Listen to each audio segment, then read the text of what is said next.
I spent decades proving that what you call reality does not exist. Not in the way you think. The table before you, is it solid? No. The hour that just passed, did it truly pass? Not for everyone. The distance between us, is it fixed? Only if neither of us moves. I did not set out to destroy your world. I set out to understand mine. What I discovered changed everything. Not just physics, everything.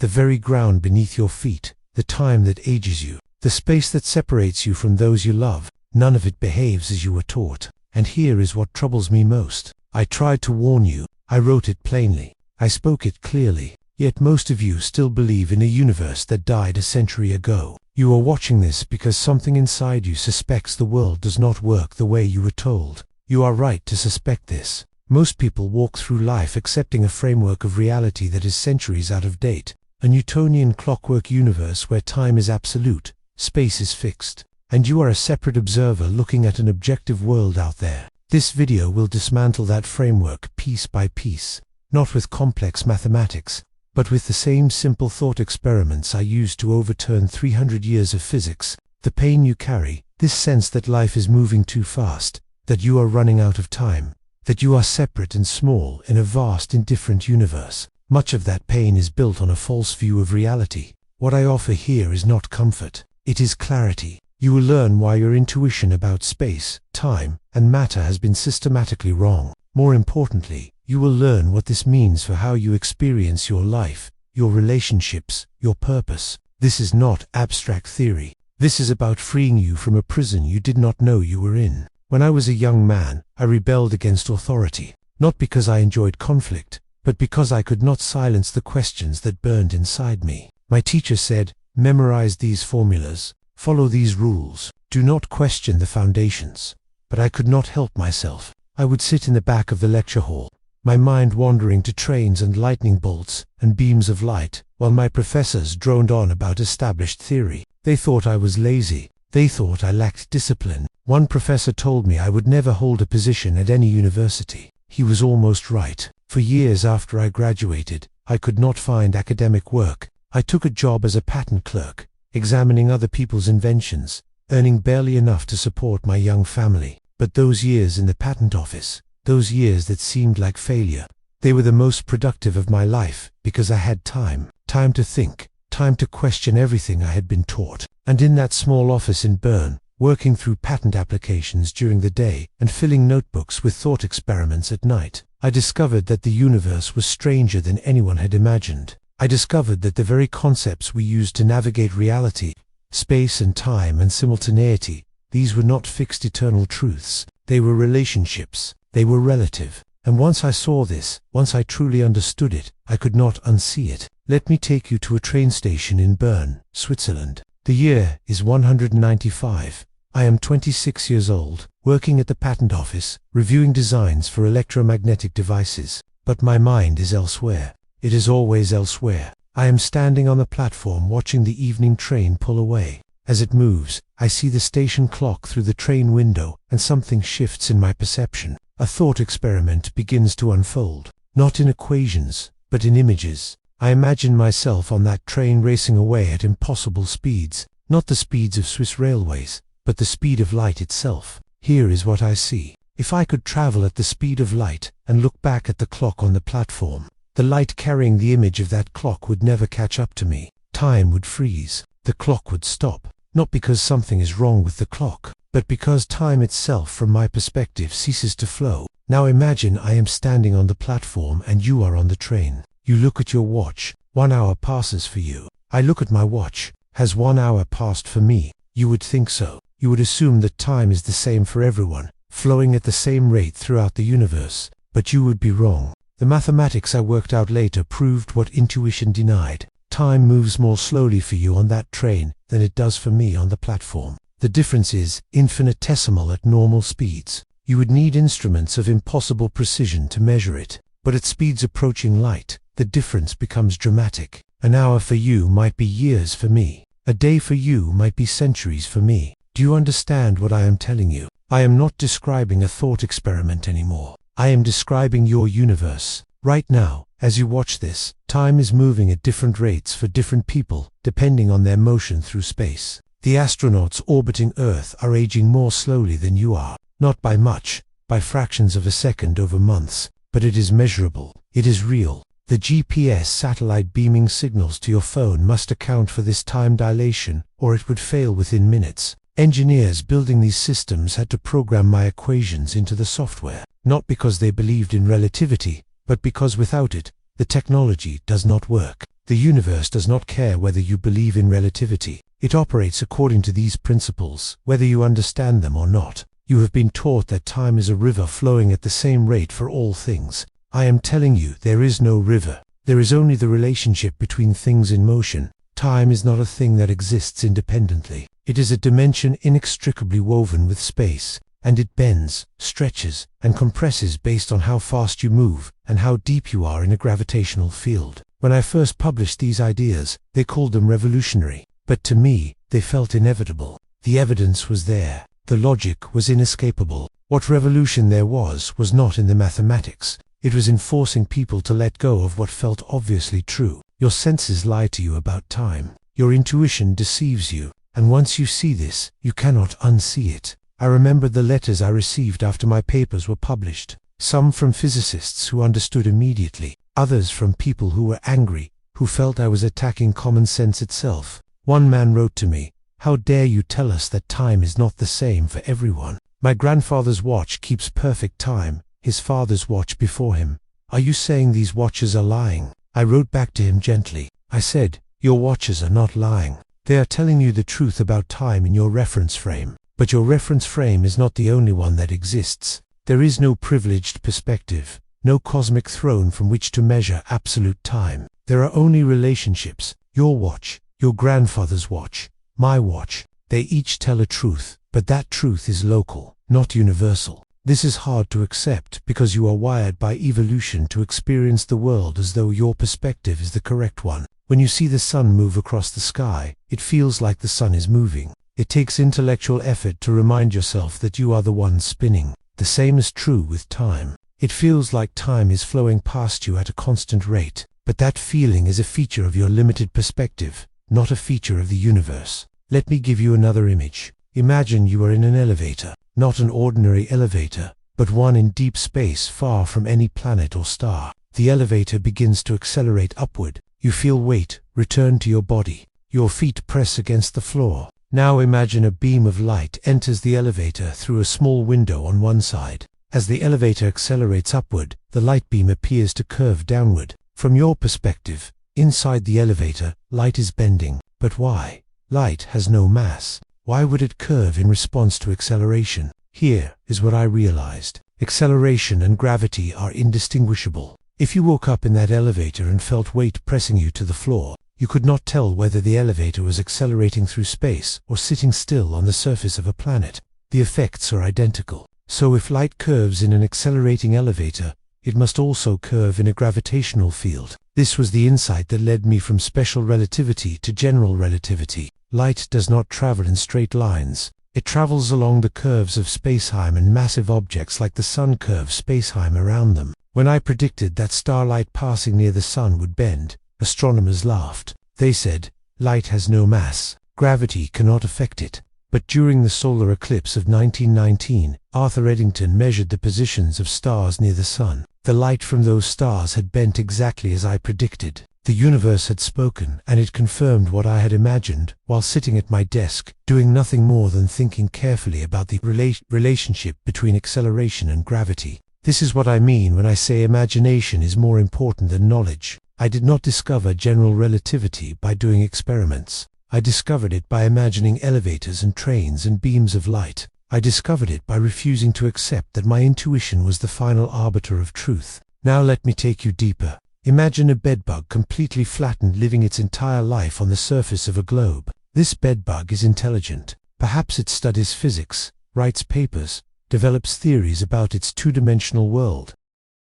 Length and width are obvious to it, but height, depth, a third dimension. The bedbug can mathematically conceive of it perhaps, but it cannot visualize it. It cannot experience it. Its entire reality is confined to the surface. Now from your perspective, you can see the bedbug's limitation clearly. You can see the curve of the globe. You can see how the bedbug traveling in what it believes is a straight line will eventually return to its starting point. You can see how what appears infinite to the bedbug is actually finite, a closed, bounded surface. The bedbug's universe is not wrong, it is incomplete. Everything the bedbug experiences is true within the framework of its two-dimensional existence, but there is a larger truth it cannot access. Now, here is the uncomfortable question. You are the bedbug. You live in what you perceive as a three-dimensional world. Length, width, height. You move through these dimensions with perfect confidence. But I am telling you, there is a fourth dimension you are embedded in but cannot see.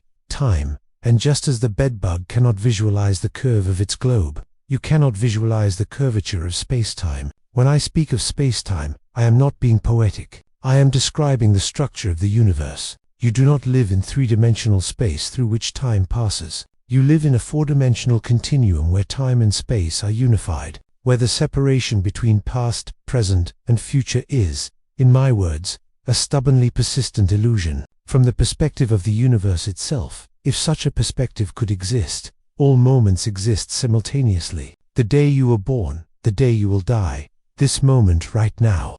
They are all equally real, all equally present in the fabric of space-time. You experience them sequentially because you are moving through time in one direction, just as the bedbug experiences its curved surface one small section at a time. This is not speculation. This is the implication of relativity tested and confirmed thousands of times. When I say time is a dimension, I mean it as literally as when I say length is a dimension. You cannot travel backward in space without turning around. You cannot travel backward in time without speeds or gravitational fields that do not exist in your everyday life. But that does not mean the past has ceased to exist. Do you feel it? The discomfort, the vertigo. This is what I meant when I said I tried to warn you. Your entire framework for understanding your life, the belief that the past is gone, that the future is not yet real, that you exist only in this razor-thin present moment, it crumbles under scrutiny. And what replaces it is simultaneously more beautiful and more disorienting than anything you were prepared for.